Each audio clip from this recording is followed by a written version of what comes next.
Yes, ya mjambo tena kwenu nyote wandugu wapendwa, watazamaji na wasikilizaji wa Kwetu TV.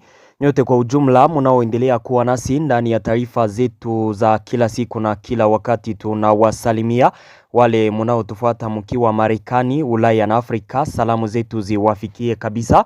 Tunayo furaha tena ya kuwakaribisha kwa mara nyingine katika habari zetu za jioni ya leo mardi le 20 janvier 2025. Na kama kawaida tumewaletea habari kuhusu hali ya usalama mashariki mwa nchi ya Kongo pamoja na taarifa mbalimbali tena tofauti zinazosemekana nchini Kongo. Habari ambazo tumewaletea jioni ya leo ni mingi. Tutawaambia kuhusu kifo chake kiongozi wa wazalendo katika maeneo ya Walungu Kabare, kiongozi Mapenzi, ambapo yasemekana kuwa aliuawa na mwanajeshi aliyetumwa na Foka Mike. Upande mwingine tutawapeleka katika mji wa Uvira kwenye kulifika wa mercenaire wa unité ya Blackwater, wale wa mercenaire wanaosaidia jeshi la Kongo katika vita wanavyopigana na waasi wa M23. Tutawapeleka katika teritware ya Masisi kwenye kuliripotiwa mapigano makali kati ya wazalendo pamoja na waasi wa M23 katika kijiji kinachoitwa Bukama. Tukiwa katika teritware ya Masisi tutawambia kuhusu kisa cha moto kilioikumba Masisi Centre.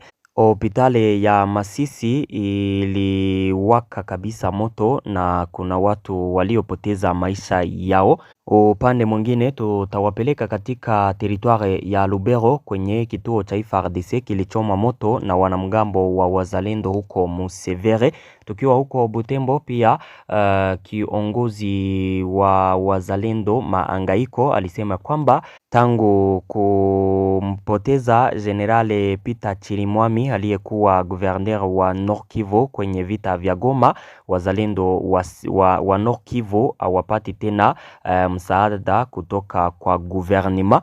Kama kawaida mnaoifuata ni Kwetu TV, ni channel inayowaletea taarifa za kweli tena zenye uhakika kutoka mashariki mwa nchi ya Kongo. Tunawasihi kusubscribe, yani kujiabone, ili kukuwa nazipata taarifa zetu. Muendelee kucomment na kuzilike taarifa hizi na pia kuzisambaza kwa walio wengi ziwafikie. Mkumbuke kujiunga nasi na grupe yetu ya WhatsApp ili kukuwa nazipata habari zetu zote kwa wakati. Namna ya kujiunga na grupe yetu ya WhatsApp, gusa pale kwenye titre. Hapo chini ya titre utapata linki yetu, ujiunge nasi kupitia linki hiyo. Bila shaka utakuwa ukizipata taarifa zetu zote kwa wakati za asubuhi, mchana na magharibi. Bila kupoteza muda wetu tufungue ukurasa wetu wa habari, tuwapeleke moja kwa moja katika mji wa Uvira kwenye kuliwasili wanajeshi wa unité ya Blackwater, wale wa mercenaire ambao wanasaidia FARDC katika vita vinavyoendelea mashariki mwa nchi ya Kongo. Video ndiyo hiyo hapo, wakati wanajeshi hao walikuwa wamefika katika mji wa Uvira. Wanajeshi hawa wa Blackwater, donc hawa wa mercenaire, ni wanajeshi wanaosaidia jeshi la Kongo katika vita vinavyoendelea mashariki mwa nchi ya Kongo. Hawa wanajeshi wanaongozwa na Eric Prince. Hawa ni wa mercenaire kutoka ndani ya nchi ya Colombia. Hawa wanajeshi waliwasili katika mji wa Uvira siku ya leo baada ya masaa machache, na gouvernement ya Kongo imetangaza kwamba itarejesha uongozi wake katika mji wa Uvira. Donc serikali ya Kongo itarejesha tena uongozi wake katika mji wa Uvira. Ni baada ya kuwa mji wa Uvira huko sécurisé par FARDC ili wazalendo wanaoendelea kufanya msako wakiwatafuta waasi wa M23 waliobakia katika maeneo hayo wakiwa wamejifanya wakaji. Kwa watu ambao walizifuata habari zetu za leo, tuliwaambia kuhusu ratisage ambayo wazalendo pamoja na FARDC wako naifanya katika mji wa Uvira na maeneo kando kando yake, ambapo asubuhi ya leo waliwakamata wanajeshi 17 wa waasi wa M23 katika hizo operasyon.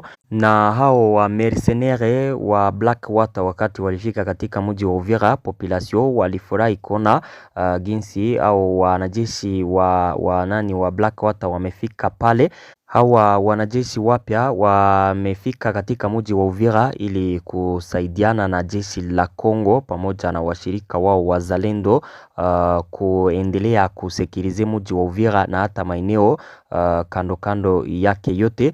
Na pia objektife kuu yao katika maeneo hayo ni kuendelea kupigana vita vinavyowakutanisha wao na waasi wa M23. Donc objektife yao ni kuendelea kupigana na waasi wa M23 katika maeneo hayo ya Sud Kivu. Kufika kwa wanajeshi wapya wa Blackwater katika mji wa Uvira kulizua wasiwasi mkubwa katika AFC M23, ambapo walianza kushutumu jeshi la Kongo kuwa limewaleta wanajeshi wa mercenaire katika mji wa Uvira ili kuanza kushambulia nafasi za AFC M23 katika mkoa huo wa Sud Kivu, wakitumikisha ndege drone na hata ndege za Sukhoi. AFC M23 inaishutumu jeshi la Kongo kwa kudeploye wa mercenaire katika mji wa Uvira na maeneo walioyaacha huko Sud Kivu ili kupanga namna ya kwanza tena kuwashambulia waasi wa M23 wakitumikisha ndege za kivita drone pamoja na Sukhoi. Wanasema ya kwamba jeshi la Kongo linaendelea kupanga kufanya vita katika maeneo yanayokaliwa na waasi wa M23. AFC M23 inashutumu jeshi la Kongo kwa kuwa liko na panga kukiuka makubaliano ya usitishaji vita wakati wao walikuwa wamejiondoa katika mji wa Uvira ili kuonesha Umoja wa Mataifa ya kwamba makubaliano wanayaheshimu, hivyo kutaka kuendelea kwa maongezi ili kutatua matatizo kupitia maongezi. Kinachoendelea jioni ya leo katika mji wa Uvira ni utulivu, kuna tena masasi hapa na pale depuis asubuhi kabisa. Hali iko kalme katika mji wa Uvira. Tukiendelea na taarifa zetu, tukiwa huko katika mkoa wa Sud Kivu, Corneille Nangaa na viongozi tofauti mkiwemo Bertrand Bisimwa, yule generale Byamungu, walifika katika mji wa Bukavu. Vizite yake ambayo walifanya katika mji wa Bukavu, walipatana na viongozi tofauti wa Sud Kivu mkiwemo yule gouverneur Busu Bangui wa Sud Kivu ndani ya uongozi wa AFC M23 anayekaa hapo katika mji wa Bukavu. Vizite hii ambayo walifanya baada ya waasi wa M23 kuondoka katika mji wa Uvira inamaanisha nini? Baadhi ya waangalizi wanasema ya kwamba vizite hiyo ambayo viongozi wa AFC M23 walifanya katika mji wa Bukavu wanapanga kuongelea la kufanya, kwa sababu wako nashindwa katika mambo ya diplomasia. Wanaweza kupewa tena ordre ya kuondoka pale kwenye wako, mkiwemo maeneo ya Kamanyola, Luvungi kwenye wangali na hata mji wa Bukavu. Ndiyo maana siku ya leo walifanyisha reunion katika mji wa Bukavu, wanatafuta la kufanya ili wasije wakarudia nyuma katika maeneo hayo. Leo hakuna mzaha. Marekani ndiyo ambayo iliacha wakatoka katika mji wa Uvira na kwingineko ambapo wako naendelea kutoka kama maeneo ya Kiliba na Runingu hapo kwenye route nationale numero 5 inayotoka Uvira vers Kamanyola. Vita vilikuwa vikiendelea ndio katika maeneo ya Kigongo, wakishambuliwa usiku na mchana jeshi la Kongo pamoja na wazalendo. Ila wazalendo pamoja na jeshi la Kongo walikuwa ni wajafikia kurekipere mji wa Uvira, walikuwa tuzoro katika maeneo karibu na pale.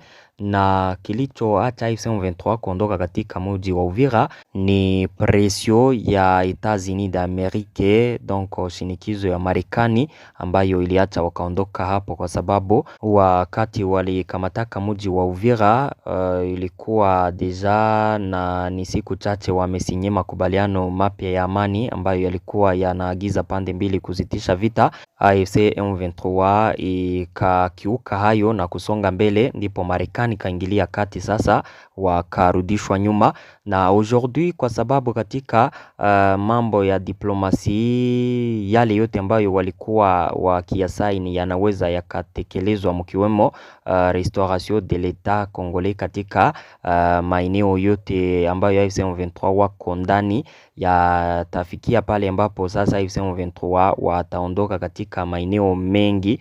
Ndiyo maana AFC M23 nao walishaanza fanyisha sasa mareunion hapa na pale, ili waone cha kufanya. Vizite yao katika mji wa Bukavu ina lengo la kuikala pamoja huko Msidi Kivu, katika mji wa Bukavu watafute solution hapo, donko waongelee kipi ambacho wanaweza kukifanya ili kutorudia nyuma. Nawaambia leo kabisa AFC M23 wako pale ambapo wanaweza kushindwa wakati wowote, kwa sababu katika mambo ya diplomasi waisha shindwa. Donc Etats-Unis d'Amerique ikaendelea kuwapuse kurudia nyuma, watarudia nyuma kwa sababu hawana lingine la kufanya.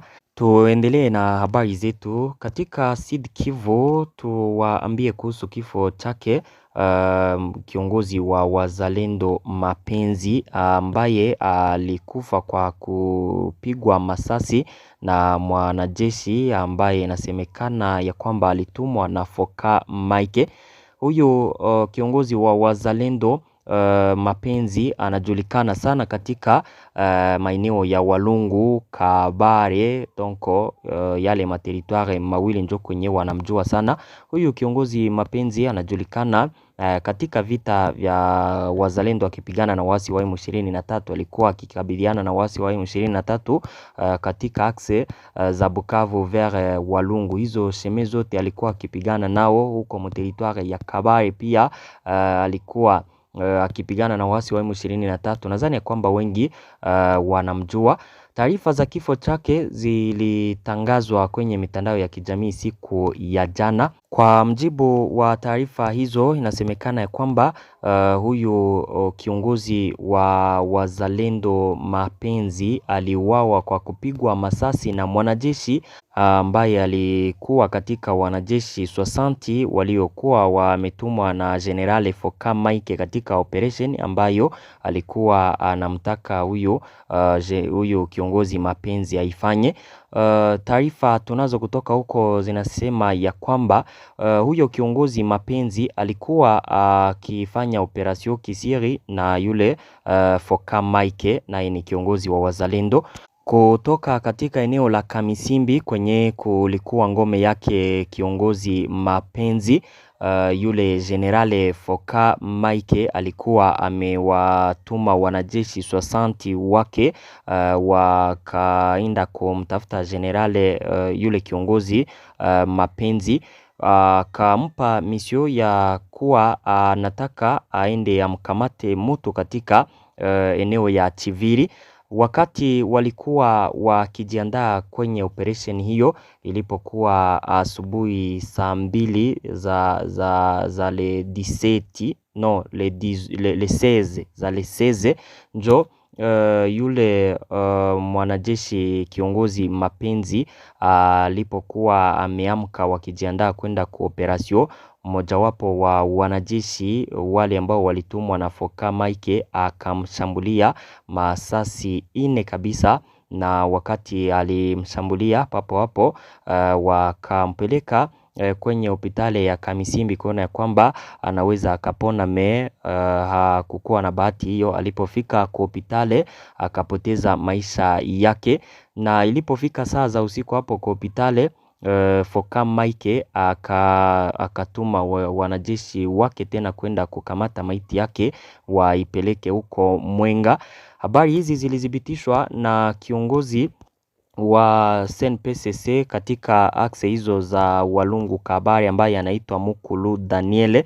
Huyu ndio mwenye alitangaza taarifa hizo akishutumu Focam Mike kuwa ndio mwenye alimuuisha yule kiongozi mapenzi, na mbali na hayo alisema kwamba Focam Mike kwa sasa ni msaliti, anapenda auzishe maeneo ya Kongo, anapenda maeneo ya Kongo ya kamatwe na waasi wa M23. Ili kufikia hayo sasa iko na panga kuwaua viongozi tofauti wa wazalendo ili wazalendo wabakie na hawana nguvu, kwa sababu njo wenye wanapendaka kuresiste sana FARDC. Kuna kuwaka ndani wasaliti nao wabakie hawana nguvu, na deja wahasi wa M23 wakamate maeneo. Huyo ni kiongozi wa CNPSC katika maeneo ya Walungu, Mukulu Daniel, ambaye alitangaza hayo akishutumu Focam Mike kuwa ndiye ambaye alimuua kiongozi mapenzi, na kuwa yeye ni msaliti, anapenda pia kuuisha wengine viongozi wa wazalendo, hivyo na waasi wa M23 wapate koma wasonge mbele. Focam Mike hajatangaza chochote kuhusu hayo, kama kuna habari zozote ambazo atazisema kuhusu hayo tutawajulisha, ila kwa sasa habari za kifo chake mapenzi ndiyo hizo. Kama inavyosemekana ni yule Focam Mike ambaye alimuua kupitia kutuma wanajeshi hao ili waje wamuue. Tuendelee na taarifa zetu, tuwapeleke katika teritware ya Masisi kwenye kuliripotiwa mapigano makali tangu jioni ya jana kati ya wazalendo pamoja na waasi wa M23 katika eneo inayoitwa Bukama. Jioni ya Jumatatu le 19 siku ya jana, mapigano yalitokea kati ya wazalendo na waasi wa M23 katika eneo hiyo ya Bukama inayopatikana mo groupement plutôt msheferi ya Bashali Mokoto. Uvamizi huo wa usiku ulitokea saa chache baada ya kuripotiwa kwa shambulio huko eneo ya Pilote. Kulingana na vyanzo vya ndani, wazalendo waliingia Bukama wakitoka katika eneo ya Nyitabiroha na kusababisha ufyatulianaji wa risasi na hofu kubwa. Wakaaji wengi walikimbilia katikati mwa Mweso kwa kuhofia usalama wao. Wakazi kutoka huko wanasema ya kwamba jana usiku ilikuwa vigumu sana kuzunguka. Milio ya risasi ilikuwa ikisikika kila mahali. Wazalendo walishambulia Pilote, eneo inayopatikana karibu na pale. Baada ya kushambulia eneo hiyo ya Pilote, waasi wa M23 wakarejea katika kijiji hicho cha Bukama. Wazalendo wakaofuata hapo Bukama na mapigano yakaanza upya kati ya waasi wa M23. Mapigano hayo yaliendelea usiku wote kukakucha na mapigano yangali nasikika hapo. Vyanzo vyetu kutoka hapo jioni ya leo vinatuambia kwamba baada ya mapigano kwa masaa kadhaa wazalendo walirudia nyuma, walirejea katika eneo hiyo ya Pilote kwenye walikuwa wamepigania jana mchana. M23 ikabakia katika kijiji hicho cha Bukama, donc hawakufanikiwa kukamata eneo hiyo ya Bukama baada ya mapigano makali ya masaa kadhaa. Idadi ya watu waliouawa kutokana na mapigano hayo bado haijajulikana. Katika wiki pia za hivi karibuni wazalendo walikuwa wakifanya mashambulizi yao ya wakati mmoja katika maeneo yaliyo karibu na kitovu cha Mweso, hasa maeneo ya Kanyangohe pamoja na Bukama na maeneo ya Bumbasha. Nadhani ya kwamba katika wiki ambayo imeisha tuliwaambia hayo. Maeneo yanayokuwa karibu na Mweso hali ya kiusalama si nzuri kutokana na mapigano yanayozuka katika vijiji tofauti kati ya waasi wa M23 pamoja na wazalendo.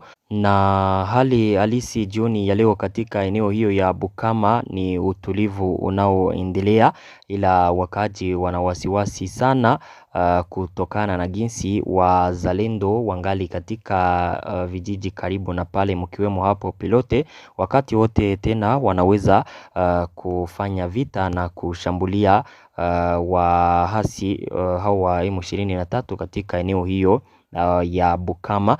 Tukiwa katika teritware ya Masisi, tuwapeleke katika kituo cha Masisi, donc Masisi centre, kwenye moto ulichoma hospitali ya Masisi. Vyanzo vyetu kutoka hapo vinaripoti hasa watu waliofariki wakati wa kisa hicho cha moto. Tukio hilo lilitokea jioni ya Jumatatu, siku ya jana. Wagonjwa 4 walifariki katika hospitali kuu ya rufaa ya Masisi kutokana na moto huo ambao ulizuka katika kituo hicho. Miongoni mwa waathiriwa walikuwa watoto 3. Moto huo ulisababishwa na hitilafu ya umeme. Wagonjwa walihamishwa usiku kucha kufuatia kuenea kwa moto. Asubuhi ya leo hospitali iliendelea kufanya kazi tena, na kuna wagonjwa ambao walirejea kwenye vyumba vya matibabu baada ya moto huo kuzima. Uharibifu mkubwa wa vifaa uliripotiwa kama mnavyoona kwenye video hiyo. Kuna gari ambazo ziko pale ziliungua wakati wa moto huo. Moto huo ulidhibitiwa kabla ya kufika katika wodi za hospitali. Uchunguzi unaendelea kufanywa ili kubaini chanzo kabisa. Mamlaka za afya za eneo hilo zinasema kwamba wanaendelea kufanya uchunguzi. Kwenye video hiyo mnapoona ilikuwa deja asubuhi, ilikuwa asubuhi ya leo ndio kulikuwa kumekucha, kwa sababu moto uliwaka saa za usiku. Ilikuwa saa 3 deja vers 4 ilikuwa na ni usiku ndio hospitali iliwaka moto. Apres pale sasa wakaanza kubeba wagonjwa wakiwatosha hapo kuna wani ambao walipoteza maisha yao mkiwemo watoto. Na hapo sasa ilikuwa asubuhi ya leo walikuwa wakionyesha kwamba ile hospitali ililungula, donc walikuwa wakionyesha jinsi hospitali kabisa ilikuwa baada ya ile moto kuichoma. Na mnavyoona kabisa ni vitu vingi ambavyo viliharibika hapo. Ni ndani ya Masisi centre kwa hospitali kuu ya Masisi. Kwenye moto huo uliharibu vitu tofauti na watoto 4 wakapoteza maisha yao. Tuendelee na habari zetu, tuwapeleke katika teritware ya Lubero. Huko Lubero, kituo cha FARDC kilichoma moto na wanamgambo wa wazalendo katika eneo ya Musevere. Nafasi ya jeshi la Jamhuri ya Kidemokrasia ya Kongo ilichoma moto Jumatatu, siku ya jana usiku, huko Musevere, chombo kilichopo karibu na Musienene, karibu na shule ya msingi ya Musienene, mji mkuu wa utawala wa Bashwaga. Kulingana na asasi za kiraia huko Musienene, moto huo unahusishwa na wanamgambo wa wazalendo. Inaripotiwa kwamba tukio hilo lilitokea bila wanajeshi wa FARDC ambao kwa kawaida hukaa katika nafasi hiyo. Inasemekana waliondoka eneo hilo kwa ajili ya misheni katika eneo la Beni na kuacha nafasi hiyo ikiwa bila ulinzi. Rais wa shirika la asasi za kiraia ya Musienene analaani hili kama kitendo kikubwa. Akiwasiliana na wanahabari, msimamizi wa kijeshi wa eneo la Lubero alithibitisha tukio hilo bila hata hivyo kutoa maelezo zaidi kuhusu hali au hatua zilizochukuliwa kufuatia tukio hili. Tukio hili lilitokea siku chache tu baada ya kisa kama hicho katika eneo hilo siku ya Alhamisi lewiti. Nafasi ya FARDC iliyotelekezwa ilichomwa moto huko Vusiga katika eneo toujours la Musienene, axe Musienene Katolo, katika groupement ya Ngulo, pia ndani ya utawala toujours wa Bashwaga. Wanajeshi walikuwa tena wameondoka hapo katika nafasi hiyo le 6 janvier kurudi katika jiji la Beni. Vibanda vyote vilivyojengwa na vikosi vya wafuasi kwenye eneo hilo viliharibiwa na watu wasiojulikana.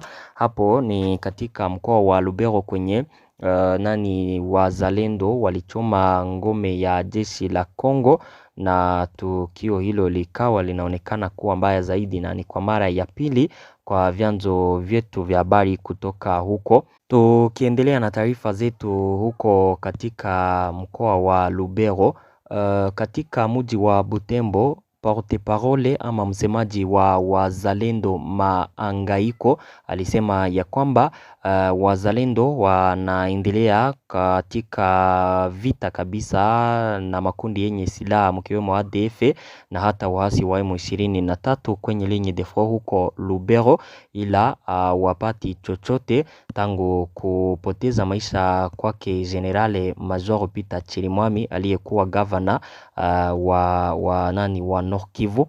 Huyo porte parole wa wazalendo alitangaza hayo siku ya leo, akasema ya kwamba wazalendo hawapati tena msaada, donko hawapewi chakula, hawapewi hata kitu kidogo kule Kufro ambapo wako katika operation zinazowakutanisha wazalendo na makundi yenye silaha kama ADF na makundi tofauti huko, na pia waasi wa M23 kwenye axe Lubero Alimbongo. Nadhani kwamba mnajua ya kwamba kule kuna kwaka nako mapigano, na alisema kwamba wazalendo wanahitaji sasa msaada kabisa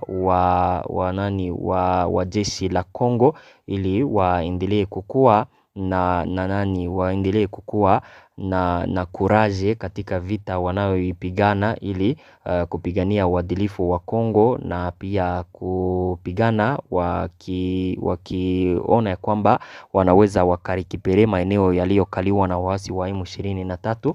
Kiongozi wa wazalendo anaomba mamlaka za serikali katika mkoa huo kuanza kukuwa anawapa wazalendo vitu vyote vinavyohitajika ili waendelee kufanya kazi kama kawaida.